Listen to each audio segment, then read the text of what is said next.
উমরে ফারুক সালাত শুরু করলেন, ফজরের সালাত, আল্লাহু আকবার। In the mean time Abu Lulu এই খঞ্জর নিয়ে উমরে ফারুকের বুকের মধ্যে 3টা স্টেবিং করলেন। একটা মারলেন নাভির নিচে, মারার সাথে সাথে পাকস্থলী কেটে গেল। আরেকটা মারলেন পাজরে, পাজর ছিঁড়ে গেল। 3টা মারার পরে উমরে ফারুক বললেন, কতালানি আল কাল, এক কুকুর আমাকে মেরে ফেলেছে। পেছন থেকে এক সাহাবীকে টান মেরে সামনের দিকে নিয়ে গেলেন, তুমি নামাজের ইমামতি করাও। আর ওমরে ফারুককে বাকিরা ধরাধরি করে পেছনে নিতে আরম্ভ করলেন। আর এই আত্মাই আক্রমণ যে করেছে, সে কাতারের মাঝখান দিয়ে যেতে আরম্ভ করলো আর 2 দিকে ছুরি মারতে আরম্ভ করলো। 13 জন সাহাবীর গায়ে ছুরি মেরেছে, 7 জন সাহাবা স্পট ডেথ, জায়গায় মৃত্যু। এই ভয়ঙ্কর অবস্থা দেখে এক সাহাবী বুরনুস, এক ধরনের জুব্বা আছে মাথাওয়ালা, অনেকে জ্যাকেট পরছেন না এরকম মাথাওয়ালা, লম্বা জুব্বা আছে আরবরা শীতে পড়ে মাথাওয়ালা, এই মাথাওয়ালা জুব্বা বের করে এক সাহাবী জালের মতো তার দিকে উড়ায় মারল। ওই বুরনুসের মধ্যে পেঁচিয়ে আবু লুলু মাটিতে পড়ে গেল আর সুইসাইড করে ফেলল, নিজের বুকে নিজে মেরে আত্মহত্যা। যেই সাহাবীকে ইমামতির জন্য দাঁড় করালেন, উনি ছোট্ট সূরা দিয়ে প্রথম রাকাতে সূরা আল কাউসার, দ্বিতীয় রাকাতে সূরাতুল ইখলাস দিয়ে নামাজ শেষ। উমরে ফারুক বেহুশ। উমরে ফারুক কি বেহুশ। সবাই কান্নাকাটি করতেছে, সবাই দেখতে গেলেন, এখন হুঁশ ফিরে না। মুখের মধ্যে, মুখ খুলে রাষ্ট্রের চিকিৎসক মুখের মধ্যে দুধ দিলেন, ওই নাভি দিয়ে দুধ বের হয়ে যায়, পাকস্থলী কেটে ওখান দিয়ে দুধ বের হয়ে যাচ্ছে। তারা বললো ওনারে বাঁচানো সম্ভব না, দেখেন হুঁশ ফিরে কিনা। হুঁশ ফিরলে ওনার পরে কে আমির হবে, উনি যেন প্যানেল ঠিক করে দিয়ে যায়। সবাই তাকিয়েছে ওমরে ফারুকের চোখের দিকে। আল্লাহর মেহেরবানিতে ঘন্টা খানিক পরে উনি চোখ খুললেন। চোখ খোলার পরেই বলেন নাই, ও মা আমি মরে যাই। চোখ খোলার পরে উনি বলেন নাই, কে মারলো আমারে। চোখ খোলার পরে উনি বলেন নাই, আমার পরে নেতা কে হবে। চোখ খোলার পরে সর্বপ্রথম কথাটি ছিল, আসল্লান নাস, আমার নেতৃত্বে যে ফজরের নামাজটা শুরু হয়েছিল এটাকে ঠিক মতো তোরা পড়েছিলি? আমার নেতৃত্বে যে ফজরের জামাত শুরু হয়েছিল সেটা ঠিকঠাক মতো সমাপ্ত হয়েছিল কিনা আগে বল। আসল্লান নাস, নামাজটা হয়েছে কিনা বল। সুবহানাল্লাহ বলতে পারলেন না? This is Umar, hour super hero. নেতা অনেকগুলো লাগে না, এরকম নেতা একটাই যথেষ্ট যে গোটা বিশ্বকে কাঁপায় দিতে পারে। চিল্লায় বলো ঠিক কিনা।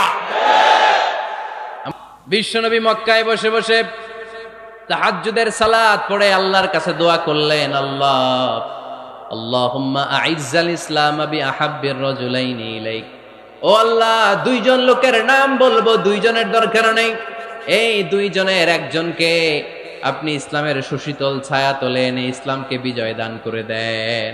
মুহূর্তের মধ্যে দোয়াটা কবুল করে নিয়েছে কে? বিশ্বনবী বললেন, আল্লাহ 2 জনের নাম বলবো আজকের দোয়ায়। আবি জাহাল ইবনে হিশাম, হয়তো হিশামের বেটা আবু জাহেলকে আপনি ইসলামের ভিতরে নিয়ে আসেন, কিংবা ওমর ইবনুল খাত্তাব, খাত্তাবের বেটা ওমরকে আপনি ইসলামের ছায়া তলে নিয়ে আসেন। ওমরে ফারুকের জন্য দোয়াটা কবুল করে নিয়েছে কে? মক্কার যে অবস্থা, আল্লাহর হাবিব সাল্লাল্লাহু আলাইহি ওয়াসাল্লাম বুঝলেন মক্কার এই 2 জনের একজন যদি আমার সাথে না থাকে তাহলে মক্কায় দাওয়াতি কাজ চালিয়ে যাওয়া যাবে। আল্লাহরে বললেন, আল্লাহ বেশি চাই না, এই 2 জনের একজন, হয় আবু জাহেল নয় ওমর, হয় আবু জাহেল নয় ওমর। বিশ্বনবী যখন দোয়া করলেন, এই দোয়ার একটা ইমানি ধাক্কা, নুরানি ধাক্কা সাইয়েদনা ওমরে ফারুকের হৃদয়কে স্পর্শ করে ফেলল। দোয়া ইজ লাইক এ মিসাইল। এই যে আমরা দোয়া করি, এটা মিসাইলের মতো। যুদ্ধে মিসাইল হামলা করে না? মিসাইল হামলা করার পরে এই মিসাইল লক্ষ্য বস্তুতে যে ভেদ করে, ঠিক কিনা? তেমনি দোয়ার মতো যদি আপনি দোয়া করতে পারেন, আপনি যেই জন্য দোয়া করেছেন ঠিক ওই জায়গায় যে আপনার দোয়া স্পর্শ করে। সুবহানাল্লাহ পড়বেন না? বিশ্বনবীর দোয়ার মাধ্যমে প্রথমে সাইয়েদনা ওমর ফারুকের হৃদয়ে এক ধাক্কা লাগলো। 2 নম্বরে রব্বুল আলামিন সূরাতুল হাক্কা দিয়ে ওমর ফারুকের হৃদয়ের মধ্যে দিলেন এক ধাক্কা। পড়েন আল্লাহু আকবার। কোরআনের ভেতরে সূরাতুল হাক্কা নামে একটা সূরা আছে না নাই? আল হাক্কাতু মাল হাক্কা ওয়া মা আদরাকা মাল হাক্কা। পড়েন আল্লাহু আকবার। বিশ্বনবী যখন দোয়া করলেন, ওই দোয়া যখন সৈয়দনা ওমরে ফারুকের হৃদয়ে স্পর্শ করলো, সৈয়দনা ওমরে ফারুক সব সময় বিশ্বনবীরে ফলো করতে আরম্ভ করলেন। বিশ্বনবী ডানে গেলে লুকিয়ে লুকিয়ে ওমর ফারুক ডানে যায়, বিশ্বনবী বায়ে গেলে লুকিয়ে লুকিয়ে ওমরে ফারুক বায়ে যায়। বিশ্বনবী একবার মসজিদুল হারামে যে নামাজ পড়তে শুরু করলেন, ওমরে ফারুক তখন বিশ্বনবীর পিছু পিছু ছদ্মবেশে পেছন থেকে যে বিশ্বনবী কিভাবে নামাজ পড়ে দেখতে শুরু করলেন। বিশ্বনবী ইন দা মিন টাইম এশার নামাজে আল হাক্কাতুমাল হাক্কা তেলাওয়াত শুরু করে দিলেন। আল হাক্কাতুমাল হাক্কা তেলাওয়াত শুরু করে দিলেন। তেলাওয়াত করতে করতে বিশ্বনবী যখন তেলাওয়াত করতেছে, ওমরে ফারুক এরকম দুলতেছে আর মজা পাচ্ছে। ওমিয়া বিশ্বনবীর কণ্ঠ বুঝি আমার মতো কণ্ঠ, আপনার মতো কণ্ঠ, আহমদ বিন ইউসুফের কণ্ঠ, আব্দুল বাসিতের কণ্ঠ না। বিশ্বনবীর গলায় যে কি সুরের ঝংকার আল্লাহ দিয়েছেন, কি সুরের লহরি আল্লাহ দিয়েছেন, একবার যে শুনতো পাগল হয়ে যেত। আল্লাহু আকবার। বিশ্বনবী সূরা হাক্কা মন্ত্রমুগ্ধ তেলাওয়াতে, মন্ত্রমুগ্ধ সুর দিয়ে, মন্ত্রমুগ্ধ কণ্ঠ দিয়ে তেলাওয়াত করতে লাগলেন। এশার সালাতে ওমরে ফারুক দুলতে লাগলেন। ওমরে ফারুক যত শুনেন অবাক হয়ে যায়, যত শুনেন অবাক হয়ে যায়, যতই শুনে অবাক। কিরে? কারণ তিনি আরবি ভাষা বুঝতেন। এত সুন্দর শব্দের গাঁথুনি, এত প্রাঞ্জল বর্ণনা, এত সুন্দর অন্তমিল, এটা কবিতা না হয়ে পারে না। উনি মনে মনে ভাবলেন এটা মনে হয় কবিতা। It might be poem, it could be poem. Muhammad মনে হয় কবি হয়ে গেছে, তার কাব্য প্রতিভা দিয়ে সে এটা বানিয়েছে। তা না হলে এত সুন্দর কথা, এটা কবিতা না হয়ে পারে। ইন দ্য মিন টাইম বিশ্বনবী কিন্তু দেখতেছে না যে পেছনে ওমর। বিশ্বনবী তেলাওয়াত করছিলেন। ইন দ্য মিন টাইম বিশ্বনবী পড়ছিলেন ওমা হুয়া বিকাউলি শাইরিন কলিলাম মা তুমিনুন। এই আয়াতের অর্থ হলো এটা কোনো কবির কথা নয়, খুব অল্প সংখ্যক লোকই তোমরা ঈমান আনো। সুবহানাল্লাহ পড়ে। এটাকে বলে কোইন্সিডেন্ট। কোইন্সিডেন্ট হুট করে অনেক সময় মিলে যায়, যায় কি যায় না? আপনি একজনের কথা ভাবতেছেন ভাবতেছেন, বাজারে গেলেন, বাজারে যেই দেখেন ওই লোকটা দাঁড়ায় আছে, এরকম হয় কি হয় না? কোইন্সিডেন্ট। ওমরে ফারুক মনে মনে যেটা ভাবতেছে ওই কথা দিয়ে বিশ্বনবী তেলাওয়াত করতেছে। আল্লাহু আকবার। বিশ্বনবী যে আয়াত তেলাওয়াত করছিলেন, আয়াতের অর্থ হলো এটা কোনো কবির বানানো কবিতা না, খুব অল্প সংখ্যক লোকই তোমরা ঈমান আনো। ওমরে ফারুক আটকে উঠলেন, থমকে দাঁড়ালেন। ঘটনা কি? আমি মনে মনে ভাবলাম, কি রে এত সুন্দর কথা, এটা তো মানুষের কথা হতে পারে না, এটা নিশ্চয়ই কবিতা, কবির কথা। কিন্তু মুহাম্মদ এখন আবার পড়তেছে ওমা হুয়া বিকাউলি শাইর, এটা কোনো শায়েরের, কবির কথা নয়। কলিলাম মা তুমিনুন, অল্পই তোমরা ঈমান আনো। তার মানে আমার মনে যা চলে মুহাম্মদ এটা টের পায়। মুহাম্মদ গণক। নাউজুবিল্লাহ পড়বেন না? মুহাম্মদ অনেক বড় মাপের একজন গণক। মানুষের হৃদয়ে কি চলে, মনে মনে কি ভাবে, মুহাম্মদ না দেখেও বলে দিতে পারে। ইন দা মিন টাইম বিশ্বনবী পরের আয়াতে পড়লেন ওয়ালা বিকাউলি কাহিনিন কলিলাম মা তাযাক্কারুন। এই আয়াতের অর্থ হলো এটা কোনো গণকের বানানো গণনা নয়, খুব অল্প সংখ্যক লোকই তোমরা উপদেশ হিসেবে এটাকে মানো। সুবহানাল্লাহ পড়েন। এবার আর ওমরে ফারুকের সহ্য হয় না, কি আজীব তামাশা। প্রথমে মনে করলাম কবিতা, মোহাম্মদ কয় কবি না, সে কবি না, এটা কবিতা না। তারপর ভাবলাম সে গণক, সে আয়াত পরে পরে বলে দিল এটা গণনা নয়, তাহলে এটা কি? এটা কি কবিতাও না, গণনাও না, তাহলে এটা কি? বিশ্বনবী তখন বললেন তানজিলুম মির রাব্বিল আলামিন। সুবহানাল্লাহ পড়েন। পরের আয়াত ছিল তানজিলুম মির রাব্বিল আলামিন। এটা দুনিয়ার কোনো কবির বানানো কবিতা না, এটা কোনো গণকের গণনা না, এটা কোনো সাহিত্যিকের বানানো সাহিত্য নয়, এটা মহাবিশ্বের পরিচালক রব্বুল আলামিনের কাছ থেকে পাঠানো কিতাব কোরআন। সূরা হাক্কার ধাক্কায় ওমরে ফারুক কাইত। প্রথমে ধাক্কাটা লাগলো যে দোয়া। বিশ্বনবী তাহাজ্জুদে কেঁদে দোয়া করলেন, আল্লাহ হয় আবু জাহেল রে দিবা, নাইলে ওমর রে দিবা। ওই দোয়া ওমরে ফারুকের হৃদয়ে ছোঁয়া লেগেছে। এরপরে হাক্কা, সূরাতুল হাক্কা দিয়ে দিলে এক ধাক্কা। এই ধাক্কা খেয়ে উথাল পাথাল হৃদয়ের মধ্যে, হায় রে এ কি বাণী, এ কেমন কথা, কে মুহাম্মদ? তারপরও শয়তানের ওয়াসওয়াসা আছে না নাই? আল্লাহ বলে যতই ওয়াসওয়াসা ওমরকে দেয়া হোক, আমি ওমরে ফারুককে এই মুসলিম উম্মাতের সেনাপতি বানিয়ে ছাড়বো, আমি সেনাপতি বানাবো। এবার 3 নাম্বার ডোজ। ডাক্তারের কাছে গেলে প্রথমে দেখবেন সিম্পল ডোজ দেয়, নরমাল ওষুধ, এটাতে কাজ না হইলে ডোজ বাড়ায়, একেবারে কাজ না হইলে অ্যান্টিবায়োটিক মারে, আছে না নাই? আল্লাহ প্রথমে দোয়ার ছোঁয়া লাগালেন, তারপর সূরা হাক্কা দিয়ে ধাক্কা মারলেন, এরপরে রব্বুল আলামিন বলেন এবার ৩ নাম্বার ডোজ সূরা তহা দিয়ে আমি তোমার হৃদয়টারে উজালা বানায় দেব রে ওমর। শয়তান ওদিক দিয়ে ওয়াসওয়াসা, খেলা দুই দিক থেকে চলতেছে। আল্লাহ তাআলা হেদায়েতের রাস্তায় টানছে, শয়তান জাহান্নামের দিকে টানছে। ঘোষণা দেয়া হলো মক্কায়, মুহাম্মদের মাথা কেটে এনে দিলে এত এত স্বর্ণ মুদ্রা দেয়া হবে। ওমরে ফারুক রাজি হয়ে গেলেন, নাঙ্গা তলোয়ার নিয়ে বিশ্বনবীর মাথা কাটার জন্য ছুটলেন। নাউজুবিল্লাহ পড়বেন না? বনু জাহরা গোত্রের এক লোক বলে, আইনা ইয়া ওমর, কই যাও? মুহাম্মদের মাথা কাটতে যাই। আরে মুহাম্মদের মাথা কাটতে যাও? তোমার বোন ফাতিমা বিনতে খাত্তাব আর তোমার বোন জামাই সাঈদ কদ সাবা, এরা তো ধর্ম ত্যাগ করে ফেলছে, এটা তো আমাদের ধর্ম ত্যাগ করে মুহাম্মদের ফলোয়ার হয়ে গেছে। আগে ওমর ঘর সামলাও, পরে মুহাম্মদের মাথা কাটতে যেও। ওমরে ফারুক অবাক হয়ে গেলেন, তলোয়ার নিয়ে বিশ্বনবীর দিকে না যে নিজের বাড়ির দিকে চলে গেলেন। বিশ্বনবীর আপন বোন ফাতিমা বিনতে খাত্তাব, বোন জামাই সাঈদ আর খাব্বাব রাদিয়াল্লাহু তাআলা আনহু তিনজন মিলে সূরা তহা তেলাওয়াত করছিলেন। পড়েন সুবহানাল্লাহ। মক্কায় লুকিয়ে লুকিয়ে দাওয়াত হতো। খাব্বাব রাদিয়াল্লাহু তাআলা আনহু একটা চামড়ার ফলকের মধ্যে সূরা তহার কয়েকটা আয়াত এনে ওমরে ফারুকের বোন আর বোন জামাইকে শিক্ষা দিচ্ছে, ট্রেনিং দিচ্ছে। সুবহানাল্লাহ পড়েন। লুকিয়ে লুকিয়ে ওমরে ফারুক যখন ঘরে চলে আসলেন, এরা তটস্থ হয়ে গেল। সাইয়েদনা খাব্বাব বিছানার তলায় লুকিয়ে গেলেন। ওমরে ফারুক বললেন, দরজা খোলো। ফাতিমা বিনতে খাত্তাব দরজা খোলার পরে নির্মম ভাবে সাইয়েদনা ওমর রাদিয়াল্লাহু তাআলা আনহু বোনের গায়ে আঘাত শুরু করে দিল। বোন জামাইকে আহত করতে শুরু করলো আর বলতে শুরু করলো, তোরা পাগল হলি কেন? কি আছে ওই মুহাম্মাদের মধ্যে? কি জাদু নিয়ে সে এসেছে?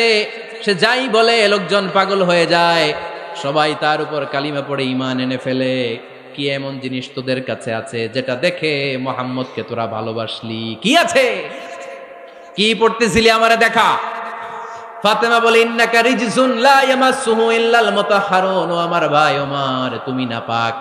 তুমি কি? লা ইয়ামাসসুহু ইল্লাল মুতাহহারুন, পবিত্রতা অর্জন না করে এই কোরআন ধরা যায় না।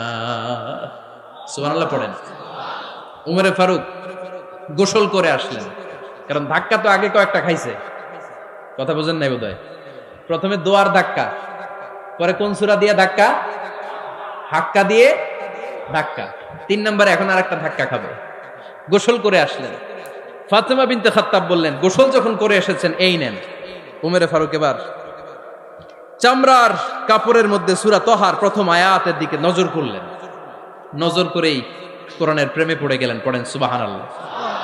উমরে ফারুক পড়তে আরম্ভ করলেন, তহা মা আনজালনা আলাইকাল কুরআনা লিতাশকা ইল্লা তাযকিরাতাল লিমান ইয়াখশা তানজিলাম মিম্মান খালাকাল আরদা ওয়াস সামাওয়াতিল উলা। সুবহানাল্লাহ পড়েন। উনি পড়তে আরম্ভ করলেন, তহা মা আনজালনা আলাইকাল কুরআনা লিতাশকা, এই কোরআনকে আমি তোমাদের হতভাগ্য জাতি হিসেবে দুনিয়ায় থাকার জন্য পাঠাই নাই। এটা রব্বুল আলামিনের পক্ষ থেকে এসেছে। যারা রবকে ভয় করে তাদের জন্য আছে উপদেশ। যিনি আকাশ বানিয়েছেন, জমিন বানিয়েছেন, ওই আল্লাহ তাআলা নিজেই এই কোরআন পাঠিয়েছে। আওয়াজ করে পড়তে হবে, আল্লাহু আকবার। উনি খুব ভালো আরবি জানতেন। সূরা তহা পড়ার পরে আর ধৈর্য ধারণ করতে পারে না। ওমরে ফারুক ছোট্ট বাচ্চার মতো কান্না শুরু করে দিলেন। আল্লাহু আকবার। সূরা তহাটা হাতে নিয়ে, তলোয়ারটা হাতে নিয়ে বিশ্বনবীর দিকে ছুটতে আরম্ভ করলেন। আইনা মুহাম্মদ, কোথায় মুহাম্মদ? তোমরা আমাকে মুহাম্মাদের কাছে নিয়ে চলো। বিশ্বনবী তখন সাফা পাহাড়ের পাদদেশে দারুল আরকাম ইবনে আলকামের ঘরে লুকিয়ে লুকিয়ে কোরআনের দাওয়াত দিতেন। ওমরে ফারুককে পাগলের মতো ছুটে আসতে দেখে বিশ্বনবীর চাচা হামজা ইবনে আব্দুল মুত্তালিব বলল, নবী আপনি পালান। ওই যে খাত্তাবের বেটা ওমর আপনাকে অপমান করার জন্য, আক্রমণ করার জন্য তেরে এসেছে। সাহাবীরা বললেন, নবী আপনি পালিয়ে যান, আমরা সামাল দেব। বিশ্বনবী বললেন, না আমি পালাবো না, বরং তোমরা সরে যাও। ওমর ইবনুল খাত্তাবকে আমার দরবার পর্যন্ত আসতে দাও। আমার তো মনে হচ্ছে ওই যে তাহাজ্জুদের নামাজ শেষে চোখের পানি ছেড়ে যে আমি আল্লাহর কাছে দোয়া করেছি, আজকে আমার ওই দোয়াটা কবুল হতে শুরু করেছে। আমার তো মনে হচ্ছে আমার দোয়া কবুল হবে, আসতে দাও। ওমরে ফারুক এসে বললেন, আশহাদু আল্লা ইলাহা ইল্লাল্লাহ ওয়া আশহাদু আন্না মুহাম্মাদান আবদুহু ওয়া রাসূলুহু। আমি সাক্ষ্য দিলাম আল্লাহ ছাড়া কোনো ইলাহা নাই, নিশ্চয় আপনি আল্লাহর প্রেরিত বান্দা এবং রাসূল। পড়েন সুবহানাল্লাহ। ওমরে ফারুক যখন কালিমা শাহাদা পড়ে মুসলমান হয়ে বিশ্বনবীর হাতে হাত রাখলেন, মুসলিম সাহাবীদের মধ্যে খুশি আর আনন্দের বন্যা বয়ে গেল। মুসলিম হাতে গোনা সাহাবারা আল্লাহর প্রশংসা করলেন। বিশ্বনবী সাইয়েদনা ওমরে ফারুককে জড়িয়ে ধরলেন। ওমরে ফারুক এবার বিশ্বনবীরে বললেন, নবী গো, আলাসনা আলাল হক, আমরা কি সত্যের উপরে আছি নাকি আমরা ভুলের উপরে আছি? বিশ্বনবী বললেন, বালা নাহনু আলাল হক, আমরাই সত্যের উপরে আছি। সুবহানাল্লাহ পড়েন। আলাসনা আলাল হক, নবী আমরা কি সত্যের উপরে নাই? হ্যাঁ অবশ্যই ওমর, তুমি সত্যের উপরে আছো। ওমরে ফারুক বললেন, তাহলে ফাফিমাল ইখতিফা, তাহলে লুকায় লুকায় আর দাওয়াত দেব কেন? আমি তো কালিমা পড়ে ফেলছি, আসেন আমার সাথে বের হই। ফাফিমাল ইখতিফা, আর লুকায় লুকায় কেন? আসেন আমরা বাইরে বের হই। বিশ্বনবী বললেন, ওমর এটা মাক্কি জীবন, এখানে আমরা একটু গোপনে গোপনে দাওয়াত দিতে চাই। ওমরে ফারুক বলে, না, আমার দায়িত্ব, আমি একটা মিছিল দিতে চাই নবী। আল্লাহর নামের তাকবীর দিতে দিতে দারুল আরকাম থেকে শুরু করে মসজিদুল হারাম পর্যন্ত একটা মিছিল দিয়ে আমি মক্কা কাঁপাইয়া দেব। অনুমতি দেন। বিশ্বনবী দিতে চায় না। ওমর ফারুক অনেক বোঝানোর পরে স্বল্প পরিসরের একটা অনুমোদন পাওয়া গেল বিশ্বনবী সাল্লাল্লাহু আলাইহি ওয়াসাল্লামের কাছ থেকে।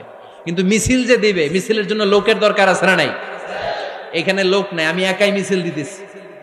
এটা জমবে, মিছিল জমবে। খুঁজে উনি 11 জন মুসলিম সাহাবা পেলেন। কয়জন? ওমরে ফারুক বললেন, 11 জনই সই। এই 11 জন নিয়েই আমি আল্লাহর নামের তাকবীর দিব। 2 লাইন করলেন। কয় লাইন? 2 লাইন। পেছনে 6 জন, আর এই লাইনের নেতা বানালেন বিশ্বনবীর চাচা হামজাকে রাদিয়াল্লাহু তাআলা আনহু। আর সামনে 5 জন, তার আগে দাঁড়ালেন উনি নিজেই। তাহলে 6 6 12।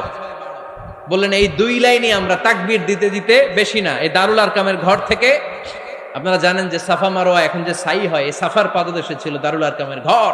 উনি বললেন এখান থেকে ওই যে কাবার গিলাফ দেখা যায়, কাবার গিলাফ পর্যন্ত আমরা এই তাকবীর নিয়ে ওখানে যাব। সুবহানাল্লাহ পড়বেন না? ওখানে উনি দাঁড়িয়ে ছোট্ট একটা ভাষণ দিয়েছিলেন। উনি বলেছিলেন, মান আরাদা আন তাসকুলা উম্মু ওয়া ইয়াতামা ওয়ালাদু ওয়া তারমিলা যাওজাতুহু ফালিয়াসুদ্দানি। খেয়াল করে শুনেন, কান দুইটা খরগোশের কানের মতো খাড়া করেন। উনি এক বাক্যের একটা ভাষণ দিলেন। ভাষণ দিতে জানলে বড় ভাষণ দেয়া লাগে না। এক বাক্যের ভাষণ দিয়ে গোটা বিশ্বকে ঝাঁকুনি মারা যায়। চিল্লায় বলো ঠিক কিনা? ওমরে ফারুক এক বাক্যের একটা ছোট্ট ভাষণ দিলেন। মান আরাদা আন তাসকুলা উম্মু, কে আছো মায়ের এই মক্কায়, কে আছো মায়ের বুক খালি করতে চাও? ইয়াতামা ওয়ালাদু, কে আছো বাচ্চাগুলারে, নিজের সন্তানগুলোরে ইয়াতিম বানাতে চাও? কে আছো তারমিলা যাওজাতুহু, নিজের স্ত্রীকে বিধবা বানাতে চাও? ফালিয়া সুদ্দানি, বুকের পাটা থাকলে আমি ওমর রে থামাও। ফালিয়া সুদ্দানি, দেখি মক্কায় কার এত বড় বুকের পাটা। কে আছো মায়ের বুক খালি করতে চাও, সন্তান রে এতিম বানাতে চাও, স্ত্রীকে বিধবা বানাতে চাও? ফালিয়া সুদ্দানি, পারলে আমারে ঠেকাও। এই বলে উনি আল্লাহু আকবার, আল্লাহু আকবার, আল্লাহু আকবার বলে স্লোগান শুরু করে দিলেন। এক এক স্লোগানে মক্কার মরুজমিন থারথার করে কাঁপতে আরম্ভ করলো। এই মিছিল মক্কার কেউ দেয় নাই। মিছিলের আওয়াজ শুনে আবু জাহেল বাইরিস, উতবা বাইরিস, শাইবা, ওয়ালিদ ইবনে মুগিরা সব বের হয়েছে। কিরে, আমার এলাকায় এত বড় স্লোগান, কার এত সাহস? বের হয়ে দেখে মিছিলের সামনে ওমর। ওমর রে দেখে দিছে একদম। কারণ ওমরে ফারুককে থামানোর মতো বাপের বেটা মক্কায় দ্বিতীয়টা কেউ ছিল না। আওয়াজ করে বলেন ঠিক কিনা? ওমরে ফারুক আল্লাহু আকবার, আল্লাহু আকবার বলে স্লোগান দিতে দিতে মসজিদুল হারামের ভেতরে ঢুকে গেল। কাবার গিলাফ ধরার পরে সেদিন মিছিল থেমেছে। ওই আল্লাহর নামের স্লোগান সেদিন কেউ থামাতে পারে নাই, কিয়ামত পর্যন্ত কেউ থামাতে পারবে না। চিল্লায় বলো ঠিক কিনা? ওই রকম একটা ওমরের দরকার, আমাদের বেশি চাই না। জোরে বলেন ঠিক কিনা?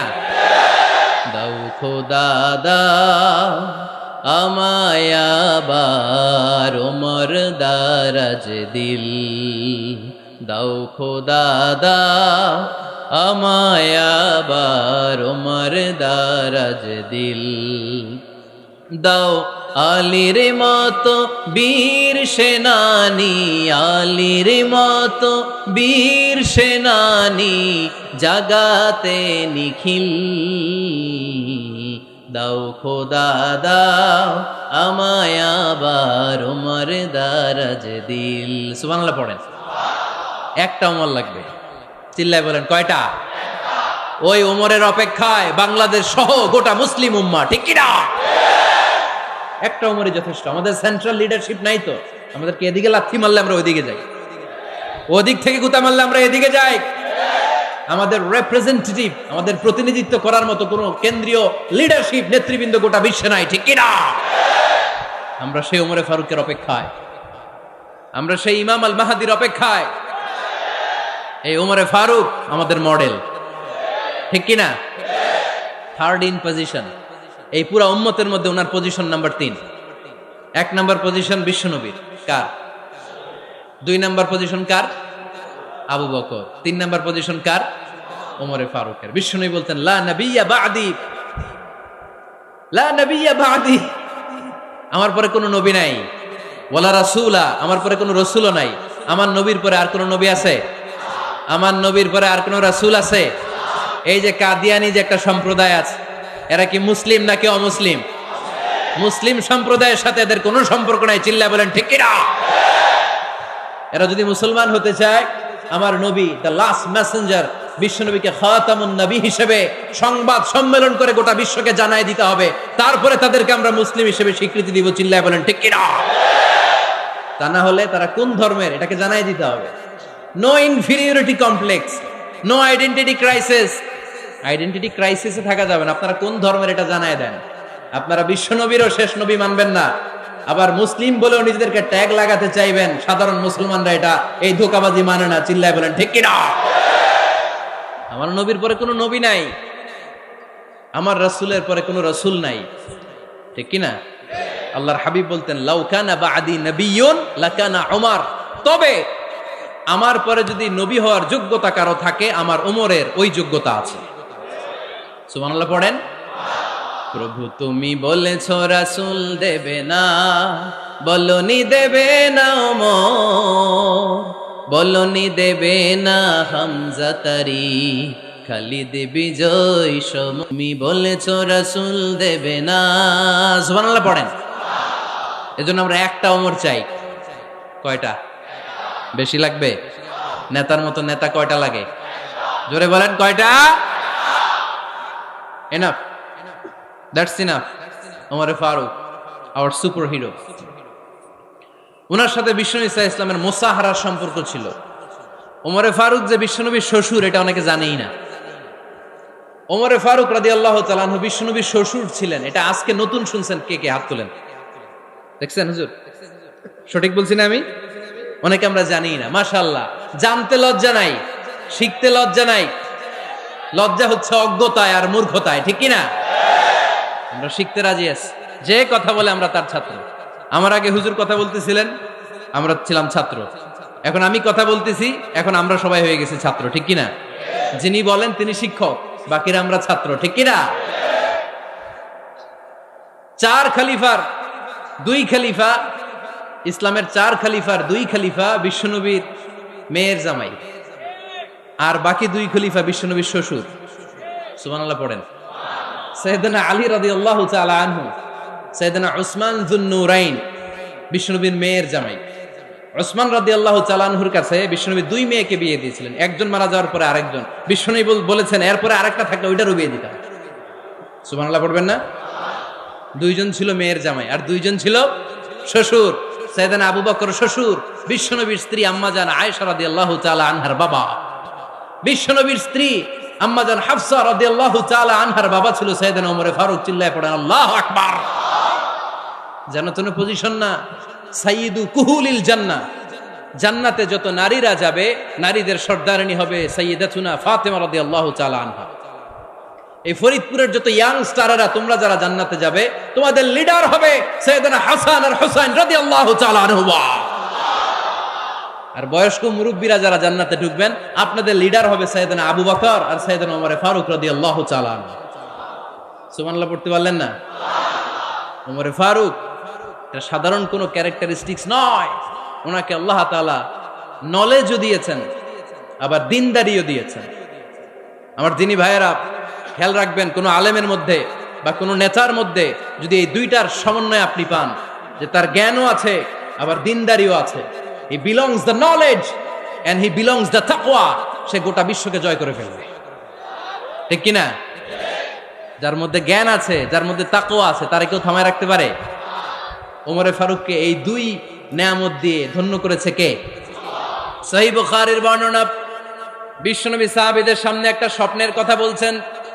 বিশ্বনবী বললেন, আমি স্বপ্নে দেখলাম আমার আঙ্গুলের ফাঁকা থেকে দুধ বের হচ্ছে, আমি তৃপ্তি সহকারে দুধ খেলাম।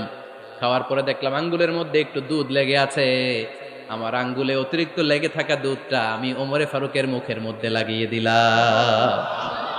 সাহাবারা বললেন, ইয়া রাসূলুল্লাহ, ইয়া হাবিবাল্লাহ, মাযা আওয়ালতা বিহি, এই স্বপ্নের আপনি কি ব্যাখ্যা করলেন, আমরা তো বুঝলাম না। বিশ্বনবী বললেন, আওয়ালতু বিহি আল ইলম, আমি এই দুধ দিয়ে জ্ঞানের ব্যাখ্যা করেছি, কারণ ওমরকে আল্লাহ যেই জ্ঞান দিয়েছে গোটা বিশ্বের কাউকে এত জ্ঞান দেয় না। এজন্য স্বপ্নে যদি কেউ দেখেন যে আপনি দুধ খাচ্ছেন, তার মানে আল্লাহ তাআলা আপনার জ্ঞান বাড়ায় দিবে। ওমরে ফারুককে দুধ খেয়ে অতিরিক্ত দুধের অংশটা বিশ্বনবী আবু বকর রাদিয়াল্লাহু তাআলা আনহুর মুখে দেন নাই, সাইয়েদনা উসমানের মুখে দেন নাই, আলী রাদিয়াল্লাহু তাআলা আনহুর মুখে দেন নাই। স্বপ্নে ওই অতিরিক্ত লেগে থাকা দুধটা বিশ্বনবী ওমরে ফারুকের ঠোঁটের মধ্যে লাগিয়ে দিয়েছেন। এই হাদিস থেকে প্রমাণ হয় আল্লাহ তাআলা জ্ঞানের নেয়ামতে সাইয়েদনা ওমরে ফারুককে ধন্য করেছেন। আবার বুখারীর বর্ণনা, বিশ্বনবী সাল্লাল্লাহু আলাইহি ওয়াসাল্লাম আরেকটা স্বপ্নের বর্ণনা দিচ্ছেন। তিনি বললেন, তোমাদের সবাইকে স্বপ্নে আমার সামনে দাঁড় করানো হলো। আমি দেখলাম তোমাদের কারো জুব্বা নাভি পর্যন্ত, কারো জুব্বা হাঁটু পর্যন্ত, কারো জুব্বা টাকনু পর্যন্ত। ওমরে ফারুককে যখন স্বপ্নে আমার সামনে দাঁড় করিয়ে দেয়া হলো, আমি দেখলাম ওমরের জুব্বা এত লম্বা, ওমর টেনে হিচড়ে তার জুব্বা নিয়ে সামনে হেঁটে যাচ্ছে। সাহাবারা বললেন, ফামাযা আওয়ালতা বিহি ইয়া রাসূলুল্লাহ, ও আল্লাহর রাসূল, এই স্বপ্ন দিয়ে আপনি কি বুঝাতে চাইলেন, আমরা কিছু বুঝলাম না। বিশ্বনবী বললেন, আউয়ালতু বিহি আদ-দীন, আমি এই হাদিসের দ্বারা দিনের ব্যাখ্যা করলাম, যার জামা যত লম্বা তার দিনদারি তত বেশি। সুবহানাল্লাহ, আসতে পড়েন। স্বপ্নে দেখলেন কোন সাহাবীর জুব্বা নাভি, কোন সাহাবীর হাঁটু, কারোটা টাকনু, কিন্তু ওমরে ফারুকের জুব্বা এত লম্বা, ইয়াজুরু সাওবাহু, তিনি তার জুব্বা টেনে হিচড়ে যাচ্ছেন। বিশ্বনবী বললেন, এটা দ্বারা আমি দিন, আমি তাকওয়া, দিনদারি, তাকওয়া, এটার ব্যাখ্যা করেছি। তার মানে ওমরে ফারুকের তাকওয়ার সামনে সব তাকওয়া পানি হয়ে যাবে। কোন সুবহানাল্লাহ। আল্লাহ তাআলা সাইয়েদনা ওমরে ফারুককে দ্বীনের জ্ঞান দিয়েছেন, তাকওয়া দিয়েছেন। যুবক ভাইয়েরা, যাকে আল্লাহ তাআলা দ্বীনের জ্ঞান দেয়, যাকে আল্লাহ তাআলা তাকওয়ার এই গুণ দিয়ে সমৃদ্ধ করে, তার জন্য গোটা বিশ্বের সব দরজাগুলোকে ওপেন করে দেয় কে? কত বড় মুত্তাকি ছিলেন সাইয়েদনা ওমরে ফারুক। মদিনার সমাজে কয়জন মুনাফিক ছিল বিশ্বনবী ছাড়া কেউ বলতে পারতেন না। বিশ্বনবী কোন সাহাবীকে মুনাফিকদের লিস্ট দিয়ে যান নাই, একজন সাহাবী ছাড়া। দেখি কেউ বলতে পারেন কিনা ওই সাহাবীর নাম? কি নাম? হুযায়ফা ইবনুল ইয়ামান রাদিয়াল্লাহু তাআলা আনহু। উনাকে বলা হতো সাহিবু সিররি রাসূলিল্লাহ, আল্লাহ রাসূল সাল্লাল্লাহু আলাইহি ওয়াসাল্লামের গোপন তথ্যের ধারক বাহক। সুবহানাল্লাহ পড়বেন না? বিশ্বনবী ইন্তেকালের আগে মদিনার সমাজে মোট কয়জন মুনাফিক আছে, এই তথ্য আবু বকরকে বলেন নাই, ওমর রাদিয়াল্লাহু তাআলা আনহুকে বলেন নাই, উসমান রাদিয়াল্লাহু তাআলা আনহু, আলী রাদিয়াল্লাহু তাআলা আনহু, আশারাতুল মুবাশশিরিন বিল জান্নাহ কোন সাহাবীকে বলেন নাই। শুধুমাত্র কেবলমাত্র একমাত্র হুযায়ফা ইবনুল ইয়ামান রাদিয়াল্লাহু তাআলা আনহুর কাছে মুনাফিকদের লিস্টে বিশ্বনবী দিয়ে গিয়েছেন। সুবহানাল্লাহ পড়েন। মদিনায় কারা কারা মুনাফিক কেউ জানতো না, হুযায়ফা ছাড়া। কে ছাড়া? নামটা আজকে মুখস্থ করেন, যাতে অন্য কোনো ওয়াজে কেউ জিজ্ঞেস করলে বলতে পারেন। মুনাফিকদের লিস্ট যে সাহাবীর কাছে বিশ্বনবী দিয়ে গিয়েছিলেন, সাহাবীর নাম কি? নাম? নামটা কেমন লাগে? ভাল লাগে? অনেকে আমারে জিজ্ঞেস করে, হুজুর আমার ছেলে হবে আগামী মাসে, একটা নাম দেন। নাম দিয়ে দিলাম হুযায়ফা। যাদের হবে ছেলে, এলাকার যাদের নেক্সট কয়েক মাসে ছেলে হবে, খালি হুযায়ফা চলবে। কি চলবে? ভাল লাগে নামটা? ভাল লাগে, রাইখেন, অনেক সুন্দর নাম। উনি জানতেন মুনাফিক কারা। দেখেন ওমরে ফারুকের তাকওয়ার লেভেলটা কত হাই। ওমরে ফারুক একদিন হুযায়ফা রাদিয়াল্লাহু তাআলা আনহুর কাছে গেলেন, যে বললেন, হুযায়ফা, বিশ্বনবী ইন্তেকালের আগে মুনাফিকদের নামের লিস্টটা কারো কাছে দেয় নাই, আমার জানা নাই, সাইয়েদনা আবু বকরের জানা নাই, কোন সাহাবীর জানা নাই, তুমি ছাড়া। আমি তোমার কাছে জানতে চাই, আমি ওমরের নামটা ওই মুনাফিকদের খাতায় আছে কিনা আমার একটু বলো। আমার ওমরের নামটা ওই মুনাফিকদের লিস্টিতে একটু আছে কিনা, নামটা একটু বলো। যদি থাকে আমি ভালো হয়ে যাব, আমি নেফাকি দূর করে পাক্কা মুমিন হতে চাই। আমার নাম যদি মুনাফিকের লিস্টে থাকে আমি তো শেষ। হুযায়ফা চোখের পানি ছেড়ে দিয়ে বলে, আমিরুল মুমিনিন, কেমন প্রশ্ন করলেন আপনি? আপনি বিশ্বনবীর শ্বশুর, এই উম্মতে আপনার পজিশন 3 নাম্বার। আপনারে মুনাফিকরা ভয় পায়, শয়তান আপনারে ভয় পায়। আপনি জান্নাতে সব বয়স্ক লোকদেরকে নিয়ে জান্নাতের মধ্যে আগে আগে ঢুকবেন, কেমন করে মুনাফিকদের কাতারে আপনার নাম থাকতে পারে ওমর? সুবহানাল্লাহ পড়ে। কি বিনয়ী, কি তাকওয়া। হুযায়ফাকে যে ধরতেন, হুযায়ফা একটু বলো না আমার নামটা মুনাফিকদের লিস্টিতে আছে কিনা। ওমরে ফারুকের যদি এই টেনশন থাকে যে আমি মুনাফিক হয়ে গেলাম কিনা, আমাদের এই টেনশন থাকার দরকার আছে না নাই? হ্যাঁ, যেন সব সময় আল্লাহর কাছে দোয়া করতে হবে, আল্লাহ তুমি নেফাকি থেকে আমাদেরকে বাঁচাও। আরো জোরে পড়েন আমিন। আপনারা ওঠা বসা শুরু করলেন কেন? অনেক রাত হয়ে গেছে তাই? হ্যাঁ, শেষ করে দেই তাহলে না? যে অনেকের কষ্ট হচ্ছে মনে হচ্ছে। হ্যাঁ, এক নম্বরে যাচ্ছে এটা সব মুখস্থ দেখি। হ্যাঁ, 1 নাম্বার, 2 নাম্বার, 3 নাম্বার। 1 নাম্বার হইল পেশাবখানা, 2 নাম্বার পায়খানা, 3 নাম্বার নাকি এইটা।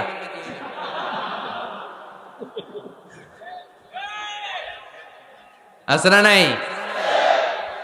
না। সিগারেট কোন মুসলমান খেতে পারে? সিগারেট হয় টোবাকো প্ল্যান্টস থেকে, তামাক পাতা। ফরিদপুরে চাষ হয় নাকি? হয়। কোন থানায় হয় বেশি? হ্যাঁ, তামাক ক্ষেত যারা দেখছেন, কোন বেড়া লাগানো লাগে? কারণ ছাগলেও মুখ দেয় না। তো যেটা ছাগলে খায় না, এটা কোনো মুমিন বান্দা খাইতে পারে? তো খান কেন এগুলো, এই পচা জিনিস? হ্যাঁ, এই পৃথিবীতে বিড়ি আর সিগারেটই একমাত্র খানা যেটা টয়লেটে ঢুকে খাওয়া যায়, তাই না? পৃথিবীতে সিগারেট আর বিড়ি একমাত্র খাবার। রাগ করবেন না যারা খান, রাগ করেন না। আবার একটু কমন সেন্সটা কাজে লাগানোর জন্য, চিন্তার জন্য বলতেছি। এটাই পৃথিবীর একমাত্র খাবার যেই খাবারের গায়ে এই খাবারের বদনাম লেখা থাকে, স্মোকিং কজেস ক্যান্সার। ধূমপান কর্কট রোগের কারণ, ধূমপান স্বাস্থ্যের পক্ষে ক্ষতিকারক, লেখা থাকে না? আচ্ছা ধরেন ফরিদপুরের একটা কোম্পানি নতুন চানাচুর বের করছে, ওই চানাচুরের গায়ে লেখা, এই চানাচুর খাওয়ার 1 ঘন্টার মধ্যে বমি শুরু হবে আর ডায়রিয়া হবে। খাবেন? কি কইবেন? তুই খা। দোকানদারে কি কইবেন? তুই খা, তোর বমি হোক, তোর 14 গোষ্ঠীর ডায়রিয়া হোক, আমি টাকা দিয়ে এগুলো কিনবো না, ঠিক কিনা? কারণ এই প্রোডাক্টের গায়ে এই প্রোডাক্টের বদনাম লেখা, এটা আমরা কিনবো কেন? কিন্তু সিগারেটের উপরে সিগারেটের বদনাম লেখা থাকার পরও আমরা খাই, টয়লেটে বসে খাই। এটার মধ্যে একটা পয়জন আছে, এটাকে বলে স্লো পয়জন, নিকোটিন। এটা আপনার লাং, ফুসফুসকে শেষ করে দিবে। Slow poison.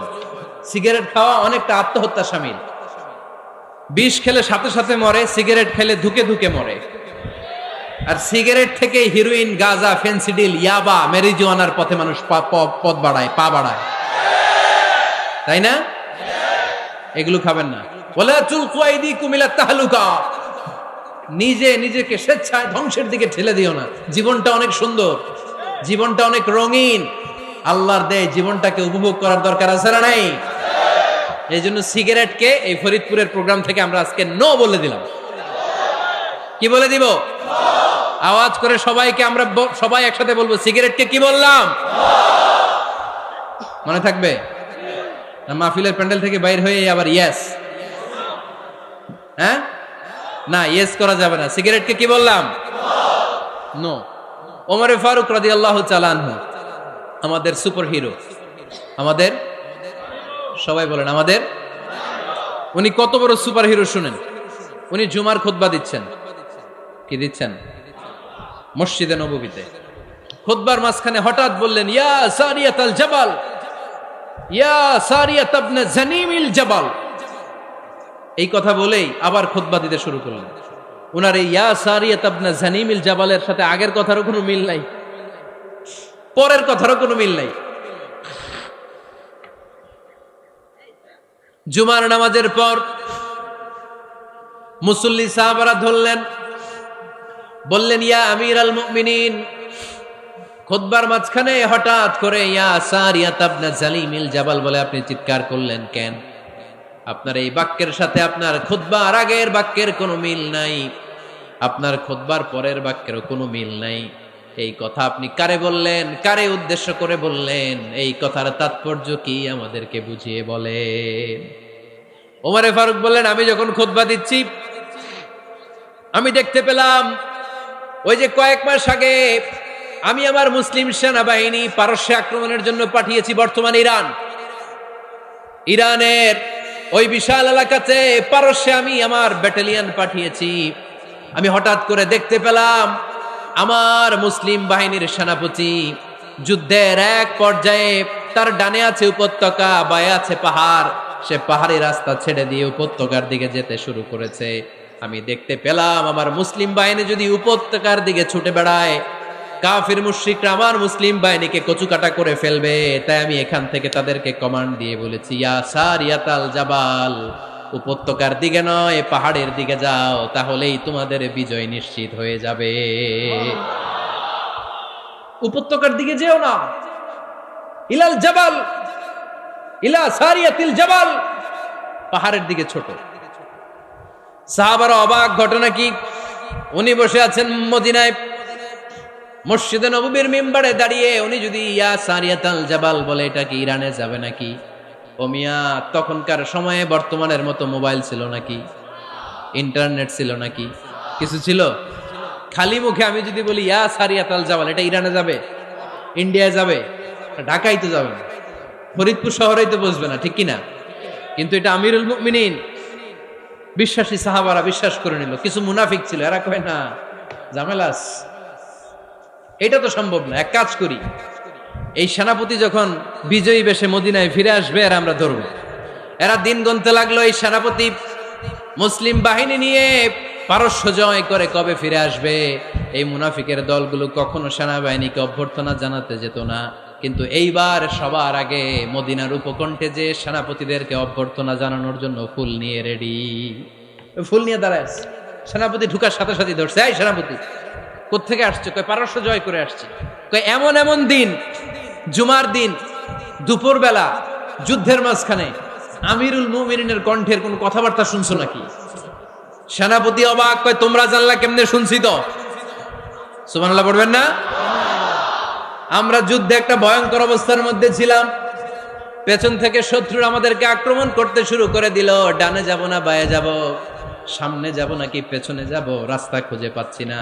ডান দিকে ছিল আমাদের উপত্যকার রাস্তা, বাঁ দিকে ছিল পাহাড়ি পথ। আমরা সোজা পথ হবে মনে করে উপত্যকার দিকে ছুটতে আরম্ভ করলাম। হঠাৎ করে আমিরুল মুমিনিনের কণ্ঠ বজ্র কণ্ঠে আমার কানের মধ্যে ভেসে আসলো। আমার মনে হলো আমিরুল মুমিনিন কেমন যেন আমাকে কমান্ড দিচ্ছেন আর বলছেন, ইয়া সারিয়াতাল জাবাল, ডান দিকে উপত্যকার পথে নয়, তাড়াতাড়ি পাহাড়ের দিকে সৈন্য বাহিনী নিয়ে উঠে যাও। পাহাড়ের দিকে, ডানে না, this is wrong track and this is the right track. ওই দিন যদি ওমরে ফারুকের ওই গাইডলাইন, আমিরুল মুমিনিনের কমান্ড যদি আমি না শুনতাম, আজকে বিজয়ের বেশে ফিরতেও পারতাম না, আমাদের চেহারাও তোমরা দেখতে পেতে না। ওমরে ফারুকের ওই কমান্ড, ওই গাইডলাইন অদৃশ্য থেকে শোনার কারণে এই পারস্যের মধ্যে আমাদেরকে সেই যুদ্ধে বিজয় দান করেছে কে? দিস ইজ ওমরে ফারুক, দিস ইজ ওমরে ফারুক। বিশ্বনবী বলছেন, ওমর, মা লাকিয়াকা শাইতানু সালিকান ফাজ্জান ইল্লা সালাকা ফাজ্জান গায়রা ফাজ্জিক। ওমর, শয়তান ইবলিস যদি তোমারে কোনো রাস্তা দিয়ে হাঁটতে দেখে, শয়তান ওই রাস্তা রেখে দিয়ে অন্য রাস্তা দিয়ে হাঁটে। সুবহানাল্লাহ বাড়িতে যায় বললেন। কে বলতেছে? বিশ্বনবী। কার ব্যাপারে? ওমরে ফারুকের ব্যাপারে। শয়তান যদি দেখে যে ওমরে ফারুক এই রাস্তা দিয়ে হাঁটতেছে, শয়তান ওই রাস্তা রেখে দিয়ে অন্য রাস্তা দিয়ে হাঁটে। সুবহানাল্লাহ পড়েন। রাত্রিবেলা আমরা আমাদের বাচ্চা ছেলে মেয়েদেরকে যখন খাওয়াই, বাচ্চারা খেতে চায় না, এরকম হয় আপনাদের ফরিদপুর এলাকায়? হ্যাঁ, এই এলাকায় হয় নাকি? খেতে চায় না বাচ্চারা, এই চকলেট দেখায়া, এই মিনা কার্টুন দেখায়া, এইটা সেইটা এগুলো সেগুলো বলে, গল্প টল্প বলে ভুলাইয়া খাওয়ানো লাগে, তাই না? তারপরও খায় না। আমারও ছোট মেয়ে আছে, খেতে চায় না, এইটা সেইটা এমনি সেমনি খাওয়ানো লাগে। তো শেষে না পেরে মা বাবা বলতে বাধ্য হয়, ওই যে ভূত আসতেছে, ভূত, তাড়াতাড়ি তাড়াতাড়ি খাও, নাহলে যে ভূত ধরবে তোমারে।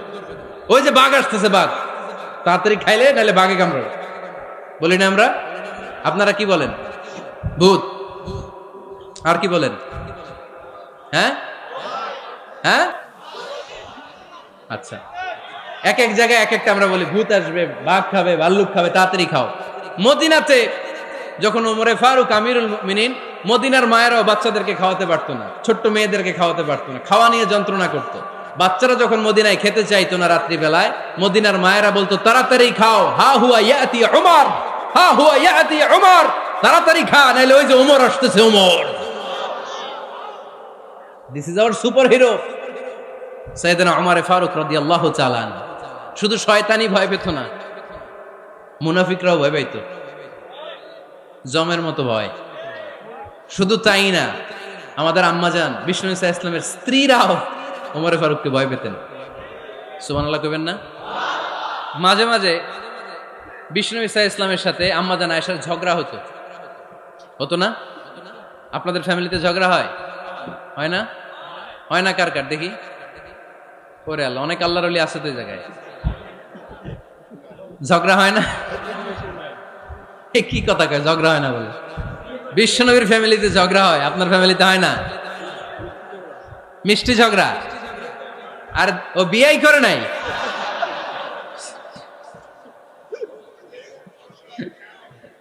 ঝগড়া তো হবেই, দাম্পত্য জীবনের মজাটাই তো এখানে। কখনো ঝগড়া, কখনো আনন্দ, একটু বৃষ্টি, একটু রোদ, একটু হাসি, একটু কান্না, ভালো লাগা ভালোবাসা শেয়ার করে নেয়া, মিলেমিশে একাকার হয়ে যাওয়া, ঠিক কিনা? তো আল্লাহর হাবিব সাল্লাল্লাহু আলাইহি ওয়াসাল্লামের সাথে আম্মাজান আয়েশার ঝগড়া হতো। তো একদিন ঝগড়া হয়ে দুইজন রেগে আছে। খবরদার, দুইজন রেগে থাকবেন না আবার। একজন রাগলে আরেকজন থেমে যাবেন, কারণ এই ছোট্ট ঝগড়া থেকে এটা অনেক সময় বিচ্ছেদের দিকে গড়ায়। আমার প্রিয় ফরিদপুরবাসী, ভাবি রেগে গেলে আপনি রাইগেন না, ওই দিন আপনি একটু ঠান্ডা থাকেন। আবার আপনি রেগে গেলে, আমার মাইকের আওয়াজ যদি ভাবিরা শুনেন, আপনারা রেগে যায় না, একটু ঠান্ডা থাকবেন। দুইজনে রেগে গেলে তো তৃতীয় বিশ্বযুদ্ধ শুরু হবে, তাই না? একজন রেগে গেলে আরেকজন ঠান্ডা। কারণ এই সামান্য ঝগড়া থেকে, ইগোর কারণে এটা বিচ্ছেদ আর ডিভোর্স পর্যন্ত গড়ায়। আর শয়তান এখানে উস্কানি দেয়, কারণ ইমানদারদের ফ্যামিলি ভাঙতে পারলে শয়তান সবচেয়ে বড় খুশি হয়। আর ইমানদারদের ফ্যামিলি টিকে থাকলে খুশি হয়ে যায় কে? আম্মাজান আয়েশা রাদিয়াল্লাহু তাআলা আনহার সাথে বিষ্ণু ইসা ইসলামের ঝগড়া হতো মাঝে মাঝে। একবার ঝগড়া হলো, বিষ্ণু ইসা ইসলাম রাগ, আম্মাজান আয়েশাও রাগ। বিষ্ণুই বললেন, আয়েশা, ঝগড়া করে আর কতক্ষণ থাকবো, আসো মিটমাট করি। আয়েশা রাদিয়াল্লাহু বললেন, ঠিক আছে, মিটমাট করবো। তো বিষ্ণু ইসা ইসলাম বললেন, মিটমাটের জন্য কারে ডাকবো? ওমর রে ডাকি। কয় না, ওমর রে না, ওমর গালিজ, ওমর অনেক রাগে, আমার ডর লাগে। কয় তাহলে তোমার আব্বারে ডাকি। কয় ডাকেন। কি খুশি! মেয়েদের মধ্যে অভ্যাসটা আছে না নাই? তাহলে তোমার আব্বারে ডাকি, ডাকেন। ডেকে নিয়ে আসা হলো। আবু বকর রাদিয়াল্লাহু তাআলা আনহু দাঁড়ালেন, আম্মাজান আয়েশা দাঁড়ালেন, বিশ্বনবীও দাঁড়ালেন। বিশ্বনবী বললেন, আয়েশা, তোমার আব্বা আসছে, এবার ঘটনা খুলে বলার পালা। তুমি বলবা নাকি আমি বলবো? আম্মাজান আয়েশা বললেন, আপনি বলেন, তবে ওয়ালা তাকুল ইল্লা হাক্কান, যেটা ঘটছে ওইটাই বললেন, মিথ্যা কথা কইেন না। আবু বকর রাদিয়াল্লাহু তাআলা রেগে মেগে আগুন। কি এই কথা তুমি কেমন করে বলো? বিশ্বনবীকে মিথ্যা কথা কখনো বলবে? রেগে মেগে দিলেন মেয়ের গালে এক চড়। বানিয়ে বলতেছি না, মুসনাদ আহমদ ইবনে হাম্বলের হাদিস। বাবার হাতের থাপ্পড়কে আম্মাজান আয়েশা উল্টে বললেন। সাইয়েদনা আবু বকর রাগে গড়গড় করছেন, আবার মারার জন্য তেড়ে গেলেন। এবার বাঁচার জন্য আম্মা জান আয়েশা বিশ্বনবীর পিছনে যে আশ্রয় নিলেন, বিশ্বনবী বাঁচানোর জন্য দুই হাত মেলে দাঁড়িয়ে গেলেন। পড়েন সুবহানাল্লাহ। বিশ্বনবী যখন দুই হাত মেলে দাঁড়িয়ে গেলেন, সাইয়েদনা আবু বকর রাদিয়াল্লাহু আনহু থেমে গেলেন। সাইয়েদনা আবু বকর রাদিয়াল্লাহু তাআলা আনহু ঘর থেকে বের হয়ে বারান্দায় দাঁড়ালেন। পড়েন সুবহানাল্লাহ। এবার বিশ্বনবী আম্মা জান আয়েশার কাছে যেয়ে বলেন, ইয়া আয়েশা কাইফা রাআইতিনি আনকাসতুকি মিনার রাজুল, দেখছো কেমনে বাঁচাইলাম? আমি না থাকলে ভর্তা বানাই ফেলতো আজকে। আমি বাঁচাইছি তোমারে, আমি আমার লগে ঝগড়া করো তুমি। লজ্জায় পড়ে আম্মা জান আয়েশা খিলখিল করে হেসে দিলেন, বিশ্বনবীও হেসে দিলেন। দুইজনের হাসির মধুর আওয়াজ শুনে সাইয়েদনা আবু বকর বাইরে থেকে অবাক, কিরে এতক্ষণ না ঝড় তুফান, এখন দেখি হাসি। সালাম দিয়ে অনুমতি নিয়ে ভিতরে ঢুকলেন। ঢুকে দেখেন আম্মা জান আয়েশাও হাসে, বিশ্বনবীও হাসে। এ হাসি দেখে আবু বকর রাদিয়াল্লাহু আনহু হেসে দিলেন। আরশের উপর থেকে খুশি হয়ে গেলেন কে? এবার সাইয়েদনা আবু বকর রাদিয়াল্লাহু তাআলা আনহু বললেন, ইয়া রাসূলুল্লাহ আশরিকানি ফি সিলমিকুমা কামা আশরাকতুমানি ফি হারবিকুমা। ও নবী, যুদ্ধ লাগলে, দুইজন যুদ্ধ লাগলে মীমাংসার জন্য যেমনি আমারে ডাকেন, এরকম হাসি আর আনন্দের মুহূর্তেও আমারে একটু ডাইকেন। আশরিকানি ফি সিলমিকুমা কামা আশরাকতুমানি ফি হারবিকুমা। নবী, আপনাদের মধ্যে ঝগড়া লাগলে সন্ধি করার জন্য আমারে যেমনি ডাকেন, আপনাদের হাসি খুশি আনন্দ খুনসুটি এই মজাদার মুহূর্তগুলোতে আমারে বঞ্চিত রাখেন না, আমার একটু ডাইকেন। সুবহানাল্লাহ পড়েন। এই মুসনাদে আহমদ ইবনে হাম্বলের হাদিস শোনার উদ্দেশ্য হচ্ছে, বিশ্বনবী প্রথমে ওমরে ফারুকের নাম বলেছিলেন। সাইয়েদনা আয়েশা বলে, না আমি ডরাই। হাইবাত, দিস ইজ কল্ড হাইবাত ওমর। একবার বিশ্বনবীর সব বিবিরা ধরলেন, ও নবী আমাদেরকে এটা দেন, ওইটা দেন, ঘরে এটা নাই, ওইটা নাই, ওইটা নাই। বিশ্বনবীকে, আমার কাছে কিচ্ছু নাই, যদি এমনি আমার বউ হয়ে থাকতে চাও থাকো, তাহলে তা না হলে যা লাগবে কিনে দেব, সাথে সাথে তালাকও দিয়ে দিব। কিছু দিতে পারবো না, আমার নাই তো, সামর্থ্য নাই। কিন্তু বিবিরাও ছাড়া না, এটা দেন ওইটা দেন। বিশ্বনবী রহমতের নবী, বিবিদেরকে বুঝাতেও পারেন না। বিবিরা আবদার করতেছে, নবী এটা লাগবে ওইটা লাগবে। ইন দ্য মিন টাইম বিশ্বনবী একজনের সালাম শুনতে পেলেন। কে যেন দরজায় দাঁড়িয়ে বলতেছে, আসসালামু আলাইকুম। বিশ্বনবী দরজার দিকে তাকালেন, তাকিয়ে বললেন, ওয়া আলাইকুমুস সালাম। আর বুঝতে পারলেন এটা আমার ওমরের সালাম। সালাম দেওয়ার পরে বিবিদের দিকে তাকায় দেখে একজন বিবিও নাই, সব অন্দরমহলের ভিতরে দৌড়। সুবহানাল্লাহ পড়তে পারলেন না? This is our super hero Omar. এরকম ওমর একটা লাগবে, চিল্লায় বলেন কয়টা? একটা ওমর গোটা বিশ্বকে সোজা করে দিবে। একটা ওমর সবল আর দুর্বলের সব পার্থক্য দূর করে দিবে। মাজলুমের উপর জালিমের অত্যাচারের অবসান ঘটায় দিবে। গোটা বিশ্বটাকে সাম্য, মৈত্রী, ভালোবাসার, ইনসাফ দিয়ে পরিপূর্ণ করে দিবে। সেই ওমরের অপেক্ষায় আমরা। নিজের ছেলেকে 80টা বেত মেরেছেন। কয়টা? 80টা বেত মেরেছে। এই ব্যাপারে অনেকগুলো বর্ণনা পাওয়া যায়। সবচেয়ে সহিহ বর্ণনা হচ্ছে মুয়াত্তা ইমাম মালিকের বর্ণনা। ওমরে ফারুক রাদিয়াল্লাহু তাআলা আনহুর ছেলে আব্দুর রহমান মারুফুন বিআবি শাহমা ছিলেন মিশরে। ওখানে নাবিজ খেয়েছিলেন। নাবিজ হচ্ছে আরব দেশের লোকেরা দুধের মধ্যে শক্ত খুরমা রাত্রেবেলা ঢেলে দিত। ঢেলে দিলে সারা রাত ওই খুরমার রসটা দুধের সাথে মিশে দুধটা লাল হয়ে যেত। এটারে সকালবেলা খেত, খুব সুস্বাদু। এটাকে বলে নাবিজ। কিন্তু এটা রাতে ভিজাইলে সকালেই খাইতে হয়, রেখে দিলে আবার একটু সমস্যা হয়। এটা অনেকটা তারির মতো হয়ে যায়, মাতলামি চলে আসে। তো ওমরে ফারুকের ছেলে নাবিজ খেয়েছেন, মদ খাননি, নাবিজ। কিন্তু নাবিজ খাওয়াতে সাকরান চলে এসেছে। সাকরান চলে আসাতে এটা যখন প্রমাণিত হয়েছে, আমর ইবনুল আস রাদিয়াল্লাহু তাআলা আনহু নাকি 80 বেত মেরেছেন মিশরে। কয় বেত? নিয়ম হচ্ছে সবার সামনে, কিন্তু সবার সামনে না মেরে একটু গোপনে মেরেছে। এই তথ্য যখন ওমরে ফারুকের কাছে এসেছে, উনি বললেন, না, মারতে হবে সবার সামনে, আলাদা মারলা কেন? ও মদিনায় ফিরে আসলে আমি আবার 80টা মারব। মদিনায় ফিরে আসার পরে সাইয়েদনা ওমরে ফারুক ওই আগের 80টারে আর ধরেন নাই, নিজ হাতে আবার 80টা বেত মেরেছেন। এই বেত মারার 1 মাস পরে এই আবু শাহমা ইন্তেকাল করেছে। অনেক ঐতিহাসিক বলে এই বেতের আঘাতে মরেছে, কেউ কেউ বলেছে নিজের রোগের কারণে মরেছে। কিন্তু দিস ইজ দ্য ইনসাফ সিস্টেম অফ ওমর। নিজের ছেলে বলে ছেড়ে দেয় নাই।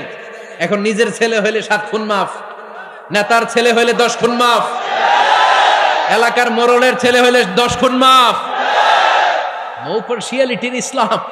ইসলামে পার্সিয়ালিটি নাই। আপনি নেতার ছেলে হন, আপনি বিজনেস ম্যাগনেটের ছেলে হন, আপনি যেই হন না কেন, ইসলামের দৃষ্টিতে সবাই সমান। চিল্লায় বলেন ঠিক কিনা? বানু মখজুমিয়া গোত্রের এক নারী চুরিতে ধরা পড়ল। সাহাবারা বললেন, নবী, মদিনার সবচেয়ে ভ্যারি প্রেস্টিজিয়াস এন্ড ডিগনিফাইড ফ্যামিলির মেয়ে, আপনি হাত কাইটেন না, কারণ ইসলামের নিয়ম চুরি করলে কি কেটে দাও। বিশ্বনবী বললেন, বলো কি, হাত না কাটার জন্য তোমরা আমাকে রেকমেন্ড করছো? এটা আল্লাহর আইন, পৃথিবীর কেউ রেকমেন্ড করলো শোনার ক্ষমতা আমার নাই, কারণ আইনটা দিয়েছে কে? লাউ কানাত ফাতিমাতু বিনতি মুহাম্মাদিন সারাকাত লাকাতা মুহাম্মাদুন ইয়াদাহা। আরে বনু মাকসুমিয়া মেয়ে তো দূরের কথা, আমার কলিজার টুকরা ফাতেমাও যদি আজ চুরিতে ধরা পড়তো, তার হাত কেটে দিতে আমি 1 মিনিটও দেরি করতাম না। দিস ইজ ইসলাম। এই হচ্ছে ওমরে ফারুকের মানাকিব। এরকম ওমরে ফারুক কয়টা লাগবে? আওয়াজ করে বলতে হবে, কয়টা লাগবে? একটা লাগবে। এই সাইয়েদনা ওমরে ফারুক মদিনার প্রথম চিফ জাস্টিস ছিলেন। সর্বপ্রথম উনার পরামর্শে সাইয়েদনা আবু বকর রাদিয়াল্লাহু তাআলা আনহু কোরআনকে সংকলন করেছেন। আমরা এই যে কোরআন পড়ি 30 পারা, এমদাদিয়া লাইব্রেরির 114টা সূরা, কত সুন্দর সন্নিবেশ করা হয়েছে, এখানে সাজানো হয়েছে। আল্লাহর হাবিব সাল্লাল্লাহু আলাইহি ওয়াসাল্লামের সময় কি এরকম কোরআন ছিল নাকি? ছিল না। খেজুর পাতার মধ্যে, গাছের বাকলের মধ্যে, ওটের বড় হাড্ডির মধ্যে আর পাথরের মধ্যে খোদাই করা কোরআন ছিল। সাইয়েদনা আবু বকরের সময় রাদিয়াল্লাহু তাআলা আনহুর সময় যুদ্ধ হলো, 70 জন হাফেজ সাহাবী ইন্তেকাল করলেন। সাইয়েদনা আবু বকর রাদিয়াল্লাহু তাআলা আনহুকে ডেকে ওমরে ফারুক বললেন, ও আবু বকর, এইভাবে হাফেজে কোরআন সাহাবীরা যদি দুনিয়া থেকে বিদায় হয়ে যায়, আল্লাহর কোরআনও তো বিদায় হয়ে যাবে। আমার পরামর্শ হলো, আপনি সব বয়োজ্যেষ্ঠ সাহাবীদেরকে একসাথে করে কোরআনের সব কাগজগুলোকে একসাথে করে একটা নির্ধারিত কপির মধ্যে কোরআনকে সংকলন করে ফেলেন। সাইয়েদনা আবু বকর বললেন, যেটা আমার নবী করে না, এটা আমি কেমনে করি? কিন্তু ওমরে ফারুক নাছরবান্দা বলে না, এটা করলে কোনো খারাপ হবে না, ভালোই হবে। মুসলিম উম্মার জন্য এক জায়গায় কোরআন সন্নিবেশিত থাকবে, আপনি করেন। সাইয়েদনা আবু বকর রাজি হয় না, ওমরে ফারুকও ছাড়ে না। ওমরে ফারুক বলতে বলতে বলতে বলতে এমন ভাবে সাইয়েদনা আবু বকর রাদিয়াল্লাহু তাআলা আনহুকে ধরলেন, সব শেষে সাইয়েদনা আবু বকর ওমরে ফারুকের কথায় কোরআন সংকলনে রাজি হয়ে গেলেন। পড়েন সুবহানাল্লাহ। উনি বললেন, ওমর যখন আমাকে বারবার বুঝাতে লাগলো, আল্লাহ তাআলা আমার হৃদয়টা ওমরের কথা শোনার জন্য খুলে দিলেন। আল্লাহ তাআলা কেমন যেন আমাকে ইলহাম করলেন, আবু বকর করো, এই কাজের মধ্য দিয়ে আমি আমার কোরআনকে গোটা বিশ্বে জীবিত রেখে দেব। This is Omar. এই যে আমরা হিজরি সনের যে আমরা গণনা করি, এই হিজরি সনের প্রবর্তক হচ্ছে সাইয়েদনা ওমরে ফারুক। সাইয়েদনা ওমরে ফারুক এই হিজরি সনের গণনা শুরু করেছেন। সাহাবারা বলল, আমিরুল মুমিনিন, খ্রিস্টানদের ঈসাই সন আছে, আমাদের মুসলমানদের কোনো সন নাই। আমাদের একটা সন থাকলে আমাদের জিজিয়া নিতে, আমাদের যাকাতের টাকা উত্তোলন করতে অনেক সুবিধা হবে। ওমর ফারুক বললেন, তাহলে কোন সালকে হিজরি, কোন সালকে মুসলিম সাল হিসেবে আমরা ঘোষণা দিতে পারি? একজন বলল, আমার নবী যেই সালে জন্মগ্রহণ করেছেন ওই সালে। ওমর ফারুক বললেন, না, আমার নবীর জন্ম আমাদের জন্য খুশির দিন, কিন্তু এটা আমাদের জন্য প্রেরণা নয়, প্রেরণা নবীর কাজে, ঠিক কিনা? আরো কিছু সাহাবারা বলল, তাহলে যেই সালে আমার নবী ইন্তেকাল করেছে ওইটারে প্রথম সাল ধরেন। ওমর ফারুক বললেন, না, যেদিন তিনি ইন্তেকাল করেছেন এটা আমাদের দুঃখের দিন, এটা আমাদের প্রেরণা নয়। আমাদের প্রেরণা হচ্ছে বিশ্বনবীর ত্যাগ, তিতিক্ষা আর কাজের মধ্য দিয়ে। জোরে কোন ঠিক কিনা? ওমর ফারুক বললেন, যেদিন বিশ্বনবী ইসলাম রক্ষায় নিজের মাতৃভূমি ছেড়ে মক্কা থেকে মদিনায় গিয়েছেন, ওই দিনটাকে হিজরি প্রথম দিন ধরে আমরা হিজরি সাল গণনা করে শুরু করে দেব। ওইটাই হচ্ছে হিজরি সন। সেখান থেকে হিজরি সনের প্রবর্তন করেছেন সাইয়েদনা ওমর ফারুক রাদিয়াল্লাহু তাআলা আনহু। এই যে স্টেট গভর্নমেন্ট, এই যে প্রিজন, জেলখানা, ক্যান্টনমেন্ট, সচিবালয়, গণভবন, বঙ্গভবন, মুক্তিযোদ্ধাদের ভাতা, রাষ্ট্রীয় ভাতা, এই সব নিয়ম কানুন সাইয়েদনা ওমর ফারুক তার রাষ্ট্রীয় আমলে তিনি নিজে করেছেন। চিল্লায় পড়েন আল্লাহু আকবার। মুসলমানদের আলাদা কারেন্সি, নিজস্ব মুদ্রা ব্যবস্থা নিজে চালু করেছেন। সৈনিকদের মধ্যে যারা বিবাহিত, প্রতি 6 মাস অন্তর অন্তর 1 মাসের ছুটি কাটাতে তারা ফিরে আসবে, সাইয়েদনা ওমর ফারুক চালু করেছেন। চিল্লায় আওয়াজ করে পড়েন আল্লাহু আকবার। এই যে আমরা 20 রাকাত সালাতুত তারাবি পড়ি রমাদানে, পড়েন না আপনারা? এটা সাইয়েদনা ওমর ফারুক চালু করেছে। সুবহানাল্লাহ পড়তে পারলেন না? কোরআনে মোট 22টা আয়াত আছে যেখানে সাহাবারা ইনডিসিশনে ভুগছিলেন। বিশ্বনবীর মত একটা, ওমর ফারুকের মত আর একটা। এই 22 জায়গায় আল্লাহ তাআলা বিশ্বনবীর মতের পক্ষে আয়াত নাজিল না করে ওমরে ফারুকের মতের পক্ষে করোনার আয়াত নাজিল করেছেন। আওয়াজ করে পড়েন আল্লাহু আকবার। এদিকে উঠলেন কেন আপনারা? যারা উঠছেন আমার দিকে তাকান।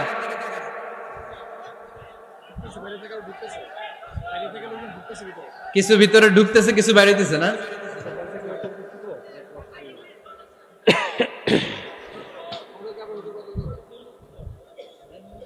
সাইয়েদনা ওমর ফারুক, আমরা সাহাবীদের জীবন চরিত পড়তে চাই না, কত যে অনুপ্রেরণামূলক দৃষ্টান্ত সাইয়েদনা ওমর ফারুক আমাদের জন্য রেখে গিয়েছেন। ওমর ফারুক যখন খলিফা, দিনের বেলায় যদি রাষ্ট্রে কোনো নিয়ম জারি করতেন, দিনের বেলায় জনগণকে কোনো বিষয়ে যদি নিষেধ করতেন, রাত্রে বেলায় খাওয়ার সময় ফ্যামিলি মেম্বারদের সবাইকে বলতেন, এই দিনের বেলা আমি জনগণকে এই কাজ করতে নিষেধ করেছি, তোমরা আমার ফ্যামিলি মেম্বার, খবরদার তোমরা এই কাজ করো না। জনগণ করলে যতটুকু শাস্তি, তোরা করলে পাবি ডবল শাস্তি। সুবহানাল্লাহ কইবেন না? আমাদের নেতারা ওই বাড়ির বিচার করে, ওই বাড়ির মাইয়ার বিচার, ওই বাড়ির পোলার বিচার, নিজের পোলা গাঞ্জা টানে আছে না নাই? নিজের মেয়ে অপরাধ করে আছে না নাই? কি নেতা ছিলেন ওমর ফারুক! আগে নিজের ঘর সামলিয়েছেন, আগে নিজেকে সামলিয়েছেন, নিজের ঘর ঠিক করেছেন। বলেছেন জনগণ করলে যত বেদ, তোরা করলে double Veda. This is call leader, ঠিক কিনা? এক বাবা এসে বললেন, ওমর ফারুক আমার ছেলে কথা শোনে না, বেয়াদব। ওমর ফারুক ছেলেরা ডাকলেন, বাবা তুমি তোমার আব্বাজানের কথা শোনো না, এটা তো কবিরা গুনাহ। ছেলে বলে, ওমর ফারুক সব দায় দায়িত্ব আল্লাহ ছেলে মেয়েদেরকে দিয়েছে, বাবা মাকে কোনো দায়িত্ব দেয় নাই। ওমর ফারুক বললেন, অবশ্যই দায়িত্ব দিয়েছে। তাহলে বলেন আমার বাবার দায়িত্ব কি? উনি বললেন, প্রাইমারিলি প্রথমত 3 দায়িত্ব। আইয়ানতাকিয়া উম্মাহ, পৃথিবীর প্রতিটি বাবার উচিত ছেলেদের মেয়েদের জন্য ভালো মায়ের ব্যবস্থা করা। 2 নম্বরে আইয়ুহসিনা ইসমা, সুন্দর তার একটা নাম রেখে দেয়া। 3 নাম্বার ইউআল্লিমাহুল কিতাব, তার আল্লাহর কিতাব শিক্ষা দেওয়া। এবার ছেলেকে আমার আব্বা 3টার একটাও করে নাই।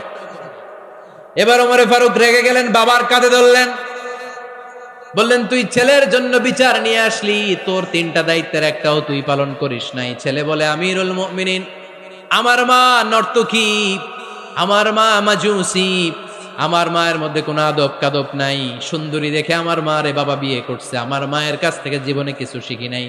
2 নাম্বার সাম্মানি খানফাসা, আমার বাবা আমার নাম রেখেছে চামচিকা। কি নাম রাখছে? এটা নাম হইলো একটা, এরকম উল্টাপাল্টা নাম আছে না নাই? না, এগুলো রাখবেন না। আব্দুল্লাহ রাখবেন, আব্দুর রহমান রাখবেন, আর একটা কি বলছি আজকে? হুযায়ফা রেখে দিয়েন, পারবেন? ওয়ালাম ইউআল্লিমনি হারফাম মিন কিতাবিল্লাহ, আমিরুল মুমিনিন। শুধু তাই না, আল্লাহর কোরআনের একটা অক্ষর আমার বাবা কোনোদিন আমারে শিক্ষা দেয় নাই। ওমর ফারুক রেগে গেলেন, এবার বাপের কান্দে ধইরা মারতে শুরু করলেন। তুই পোলার নামে বিচার নিয়ে আইছিস, তোরে মার দিমু আগে। এরকম নেতার দরকার আছে না নাই? মদিনায় এক লোক তার বউরে রাগের চোটে 100 তালাক দিয়ে ফেলছে। কয় তালাক দেয়ার নিয়ম? কয়টা দিছে? কয়টা? এবার স্ত্রী কাঁদতে কাঁদতে এসে বলে, আমিরুল মুমিনিন দেখেন, আমার স্বামী আমারে রেগে মেগে 100 তালাক দিচ্ছে। ওমর ফারুক বললেন, দইরা নিয়ে আয় এটারে। নিয়ে আসা হলো। ওমর ফারুক বললেন, কয়টা তালাক দিয়েছো? কয় 100টা। কেন দিছো? কয় মাথা গরম আছিল। এরকম আছে না? তালাক দেওয়ার সময় সব তালাক, তুই তালাক, তোর মা তালাক, তোর বোন তালাক, সব তালাক। তালাক দিবে ওয়াইফ রে, দিতেছে সবাই রে। ওমর ফারুক বললেন, দিবে 3টা, 100টা দিলা কেন? কয় মেজাজ গরম ছিল। কয় দাঁড়া, আত-তালাকু মিন শাআইরিল্লাহ, তালাক হচ্ছে আল্লাহর দেয়া বিধানের একটা নিদর্শন, এটা নিয়ে তুই খামখেয়ালি করলি। আমার রায় শোন, আমার রায় হচ্ছে 3 তালাকে তোর বউ তালাক, বাকি 97 তালাক তোর পিঠের উপরে পড়বে। এরকম বিচারের দরকার আছে না নাই? এরকম দৃষ্টান্তমূলক বিচার যদি বাংলার জমিনে দেয়া হতো, আর কোন নারী ধর্ষিতা হতো? আর কোন নারীকে অ্যাসিড মারা হতো? আর কোন নারী যৌতুকের জন্য কান্না করত? একটা আমল লাগবে, বেশি না। মক্কা, মদিনা, এই 7 জায়গায় 7 জন গভর্নর পাঠিয়েছেন, তাদের থেকে তথ্য নিতেন। এই গভর্নর সিস্টেম উনি বানিয়েছেন। সাইয়েদনা আমর ইবনে আল-আস রাদিয়াল্লাহু তাআলা আনহুকে পাঠিয়েছেন মিশরে।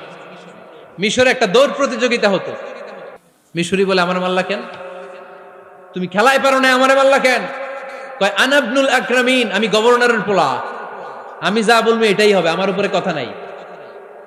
মিশরি ওইখানে আর ঝগড়া বাঁধায় নাই, মনে দুঃখ নিয়ে মদিনায় চলে আসলেন। এসে বললেন, আমিরুল মুমিনিন, আপনি আমর ইবনুল আস রাদিয়াল্লাহু তাআলা আনহুকে মিশরের গভর্নর বানিয়ে পাঠিয়েছেন। একটা প্রতিযোগিতায় আমি চ্যাম্পিয়ন হয়েছি, ওনার ছেলে হয়েছে রানার আপ। কেন সে চ্যাম্পিয়ন হতে পারে নাই? এই কারণে আমার মাথায় লাঠি দিয়ে 3টা বাড়ি মেরেছে। বিচারটা দিছে কার দরবারে? কথা বুঝেন নাই বোধহয়? ওমর ফারুকের দরবার। ওমর ফারুক বললেন, তাই আগামী বছরের অমুক তারিখ আমি সব গভর্নরদেরকে ডেকে হিসাব নিতে, ওই দিন তুই থাকবি, পারবি না? মিশনে বলে পারবো, মানে অবশ্যই পারবো। ওই দিন 7 রাজ্য থেকে 7 গভর্নর হাজির, গভর্নরদের ছেলেরাও হাজির, মিশরীয় হাজির। 7 গভর্নরের কাছ থেকে 7 এলাকার খোঁজ খবর নেয়ার পরে ওমরে ফারুক বললেন, আইনাল মিসরি, মিশরি লোকটা কই, এদিকে আয়। মিশরি সামনে আসার পরে বলল, আমর ইবনুল আস, তুমি মিশরের গভর্নর, তোমার ছেলে সহ তুমি আসো। আমর ইবনুল আস এসে সামনে বসে রইলেন। এবার বললেন, ও আমর ইবনুল আসের ছেলে, তুমি নাকি ইবনুল আকরামিন গভর্নরের ছেলে, তুমি যা বলবা মিশরে নাকি তাই হবে, তোমার নাকি অনেক দাপট। নিজে একটা লাঠি এনে মিশরীর হাতে দিয়ে বলল, এবার তোর মাথায় যতটা মারছে তুই ততটা গুনে গুনে মার, আমি দেখবো। আমর ইবনুল আস দেখবে, আমর ইবনুল আসের ছেলেরে তুই এখানে মার। সে বলতেছে, থাক, আপনি বলছেন এতেই যথেষ্ট, মারা লাগবে না, আমি মাফ করে দিলাম। ওমরে ফারুক বলল, খবরদার, মার, মার ওর মাথার মধ্যে। মিশরি ওমরে ফারুকের ধমক শুনে ভয়ে ভয়ে 3টা বাড়ি মারল। এই বাড়ি মারা দেখেও ওমরে ফারুকের হৃদয় ঠান্ডা হয় নাই। লজ্জায় আমর ইবনুল আস, বয়স হয়ে গিয়েছে সাহাবা, মাথা তখন টাক, মাথায় চুল নাই, লজ্জায় মাথাটা হেট হয়ে মাথাটা নিচু করে রেখেছে। এবার রাগের চোটে ওমরে ফারুক বললেন, এবার আমর ইবনুল আসের টাক মাথার মধ্যে একটা মার, মার। কেন ছেলেকে শিক্ষা দিতে পারে নাই? ইয়া আমর ইবনুল আস, মাতা জাআলতুমুন নাস আবিদা, জনগণ তাদেরকে দেখভাল করার জন্য তোমাদেরকে পাঠানো হয়েছে, তাদের উপর কোনো অত্যাচার করার জন্য নয়। চিল্লায় বলেন ঠিক কি না? এরকম নেতা কয়টা লাগবে? কয়টা? ওই নেতার নাম কি? ওমর। হা হুয়া ইয়াতি ওমর। 22 জায়গায় বিশ্বনবী কয় একটা, ওমরে ফারুক বলে আর একটা। আল্লাহ বলে, বিশ্বনবী আপনার পক্ষে আমি আয়াত নাজিল করতে পারলাম না, আমি ওমরের পক্ষে নাজিল করে দিলাম। বিশ্বনবী বলতেন, ইন্নালি কুল্লি উম্মাতিন মুহাদ্দাস, সব উম্মতের মধ্যে, সব নবীর উম্মতের মধ্য থেকে একজন করে আল্লাহ তাকে মুহাদ্দিস বানাতো। মুহাদ্দিস না, মুহাদ্দাস। মুহাদ্দাস মানে এমন লোক যিনি যা ভাবতো ওই ভাবনাটাই আল্লাহ আয়াত হিসেবে নাজিল করে দিতেন। বিশ্বনবী বলেন, আমার উম্মতের মধ্যে মুহাদ্দাস হচ্ছে সাইয়েদনা ওমর।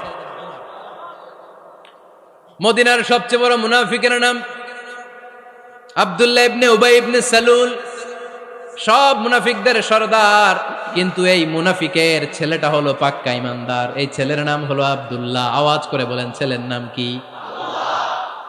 আব্দুল্লাহ ইবনে উবাই ইবনে সালুল, মুনাফিক সরদার যখন ইন্তেকাল করলো, সাইয়েদনা আব্দুল্লাহ রাদিয়াল্লাহু তাআলা আনহু বিশ্বনবীর কাছে এসে চোখের পানি ছেড়ে ডেকে বলে, নবী আপনিও জানেন, আমিও জানি, মদিনার সবাই জানে আমার আব্বা মুনাফিকদের সরদার, কিন্তু আমার মন তো মানে না, আমার তো পিতা, আমার তো বাবা লাগে, আমার তো মন মানে না। আপনিও জানেন মুনাফিক, আমিও জানি মুনাফিক। নবী আপনার দরবারে কিছু আমি চাই না, আপনার গায়ের একটা জামা দেন, আপনার জামাটা পরিয়ে আমার বাবারে দাফন দিব। এর উসিলায় যদি আমার আব্বারে আল্লাহ মাফ করে দেয়, দয়ার নবী মায়ের নবী জামা খুলে দিয়ে দিলেন। পড়েন সুবহানাল্লাহ। আব্দুল্লাহ রাদিয়াল্লাহু তাআলা আবার আবদার চললেন, নবী জানি আমার বাবা মুনাফিক, কিন্তু আমার তো বাবা, আপনার দরবারে ফরিয়াদ, আপনি নিজে যে আমার বাবার জানাজার নামাজের ইমামতি করবেন। দয়ার নবী মায়ার নবী জানাজার নামাজে যেতে চাইলেন। ওমরে ফারুক বললেন, নবী না, খবরদার আপনি উবাই ইবনে সালুলের জানাজায় যাবেন না। বিশ্বনবী জোর করে যেতে চাইলেন। সাইয়েদনা ওমরে ফারুক বিশ্বনবীর জামা পেছন থেকে টেনে ধরলেন। আল্লাহু আকবার। টেনে ধরলেন, যাবেন না আপনি। ওমরে ফারুকের হাত থেকে হ্যাচকা টান মেরে জুব্বা টান দিয়ে বিশ্বনবী জানাজায় চলে গেলেন।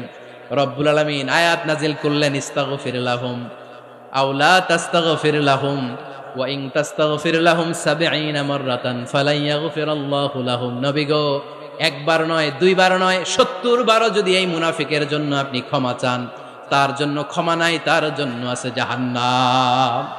ওয়ালা তাকুম, আপনি যাবেন না আলা কবরি, কখনো তাদের জানাজায় যাবেন না। এই যে একটা ভুল করে ফেলছেন, এটা এইবারই শেষ, এরপরে আর যাবেন না। সাইয়েদনা ওমর ফারুকের পক্ষে আল্লাহ তাআলা কোরআনের আয়াত নাজিল করে দিলেন, চিল্লায় পড়েন আল্লাহু আকবার।